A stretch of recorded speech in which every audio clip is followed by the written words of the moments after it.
bottom line. The Maharal. Avo hayiro shashenis. He spoke of yiro which emanates from avo. But the other yiro, hayiro she'enim b'toch avo. It's yiro which is unrelated to avo. Remember we said a person, because he loves to such a degree, he's always concerned he hasn't done enough. So where does that yira emanate from? From avo. But you have yira, just awe. It's not as a result of my love, therefore I'm concerned. Ragiris Hashem Yisborach B'Levad, Kashem Makik B'Gdulas Romos Hashem Yisborach. This is what we reverence. This is awe, because you recognize the exaltedness of Hashem. Ef shel yira mimenu.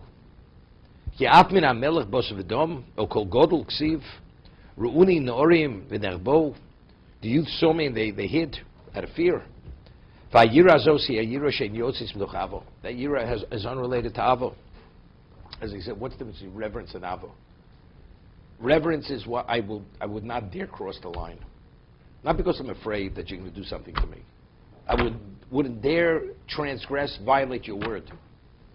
Avo is more than I wouldn't dare. It's because my love I want to do for you. I'm selflessly committed to you. Avo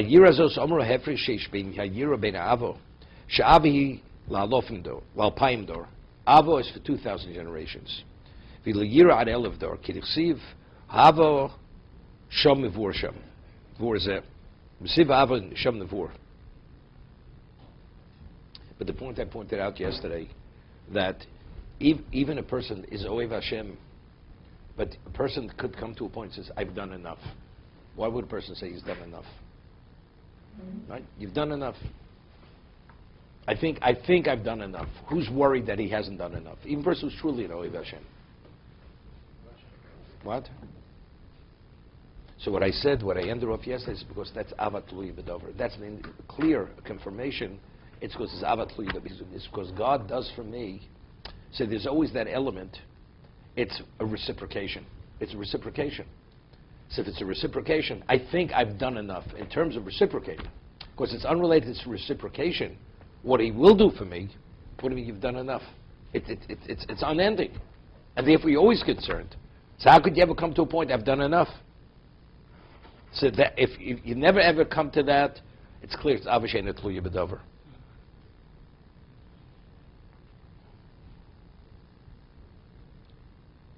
See, it's interesting.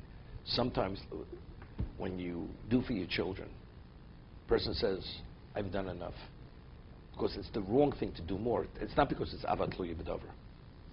Your child wants, therefore what? Even if you love him, sometimes love is the issue withhold. You shouldn't give. But when you do for Hashem, Hashem needs nothing. So what are you doing? There, as much as you do, if it's Avashem Netluya B'Dover, there's no justification to say, I've done enough. What's the justification? God doesn't need it. But it's unrelated to that. Because if you truly understand who God is, it's unceasing, the expression of love. That's how you differentiate between a human being and Hashem.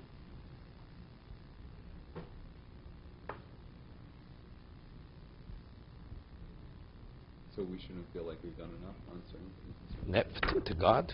Well, Never. I mean, we have caps on, like, hit their mitzvah, how much money we're supposed to spend. I mean, we have, there are maximums of their effort that we're supposed to put on. You're not supposed to. The Chazal put a cap on it. They put a cap on it. First, that's a chiyuv. If you want, you do more. That is a chiyuv, as an obligation. You're not, for Hiddah mitzvah, you're not obligated to spend more than a third above the market price for Hiddah mitzvah. But sky's the limit. You want to do more? You can do more if you want.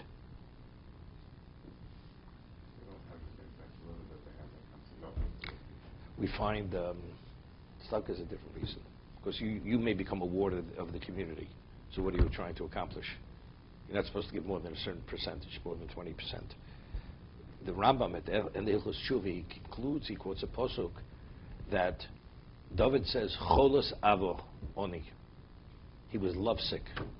He was so consumed with Avos Hashem, as much as he did, he never felt he did enough. And literally, he was like, I don't want to use the word obsession, because it has a negative connotation. He was consumed. He was consumed with Avos Hashem. So whatever he'd do, there was never, ever, ever a question that he felt, as much as he did, he wanted to do more. And if you know what David did, I mean, you could imagine, that we read the Torah with Michal and David when he danced when they brought the Urim back, and the way she reprimanded him. Could you imagine speaking to David this way? We're talking about a man who's consumed with Avos Hashem, and she's telling him, but don't you realize who you are? Yeah, I mean, he didn't even understand the words that she said to him. Rabbi, we don't understand. Well, who am I? What am I? He was totally negated to Hashem, David HaMelech. Okay?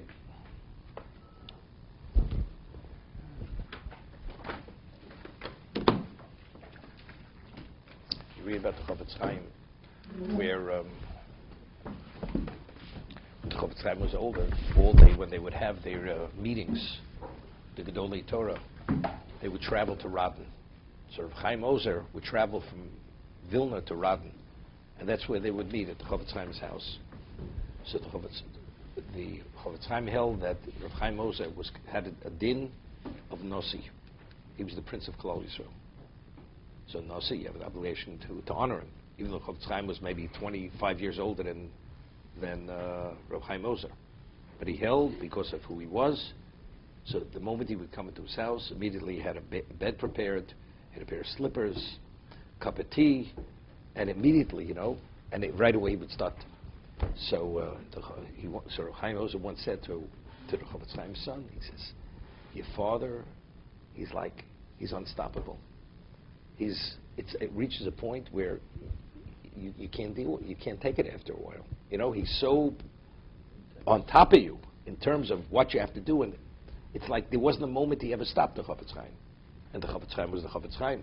Chofetz Chaim was the Chassid. I mean, what he did, he had a level. It's not to be believed. His level, we don't even relate to what the Chofetz Chaim was, although he didn't live that long ago, relatively speaking. This is what Chaim Oz himself said, in terms of what the Chofetz Chaim was. We have no idea of the genius of Rav Chaim Ozer, what he was.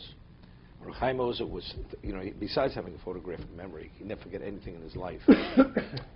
When he was 13 years old, he learned with much older people. They were maybe twice, 3 times his age. And he came to his bar mitzvah. In those years, you were never at home for your bar mitzvah. So he's learning in this group, with this group of Talmid Chachamim, very advanced. And he's a child, basically. He's just bar mitzvah. So they say, jokingly, so what are you going to say for a bar mitzvah drasha? He says, something, I'll take the Sefer K'tzos HaChoshen. I'll start from page 1. I'll go through the whole Sefer. And I'll tell you all my points in the Sefer. This is from memory. And he starts at the beginning, goes through a third. And he speaks for about 8-10 hours. Levels of chidushim to people that can't even keep. He's 13 years old. People that 2-3 times his age. We're talking about advanced Talmidei Chachamim. Now you understand why the Chofetz Chaim held he was the Nasi of Klal Yisrael. So when he was already in the 60s, or close to 70 years old, who was he? We're talking about it's beyond our understanding of his dimension of person, what Rav Chaim Ozer was. And as a human being, his level of sensitivity to needs of Klal Yisrael, it's not to be believed. Helping the poor and being concerned for them, and everything that had to do with this. There was a story. Before the war, there was a person who was sent to Europe by the Joint. His name was Dr. Smith. Dr. Smith was a Jew, secular Jew. And he had to meet Rav Chaim Ozer, because Rav Chaim Ozer was the head of Vadat Zola. Even before the war, there were issues. And this Dr. Smith, his name was really Schmidt. He never met such a person in his life. Never met such a person in his life. And afterwards, he says to me, he says to the rabbi, he says, what could I do for you? He says, I have a young girl who works in the house. She's an orphan. I would like you should send her a pair of shoes. That was like over the top. I'm here. The man carries all Klal Yisrael on the shoulders. He's the leading Torah sage. He's concerned about a pair of shoes for this orphan girl who works in his house. He became a full Baal Tshuva. When he came back, immediately he investigated. He was a brilliant man. He was at Harvard, the PhD, whatever it is. Became a full Baal Tshuva, and he passed away in the 50s. What? He lived in Brownsville. No, you remember him? No, I'm only joking.